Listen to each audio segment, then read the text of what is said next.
இப்போ இது நல்லா ஒரு கொதி வரட்டும். பாருங்க, ஒரு கொதி வந்துருச்சு. இப்போ நாம ஃப்ரை பண்ணதை சேர்த்துக்கலாம்.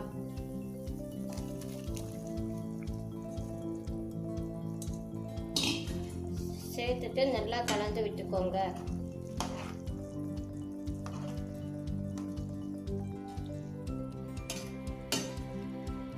இது ஒரு 20 நிமிஷம் நல்லா வேகட்டும். கொஞ்சமா கருவேப்பிலை கொத்தமல்லியை ஆட் பண்ணிக்கோங்க.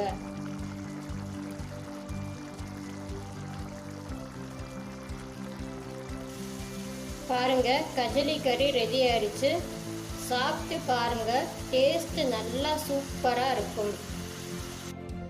அவ்வளோதான் வீவர்ஸ், சூப்பரான டேஸ்டியான கஜலி கறி ரெடி.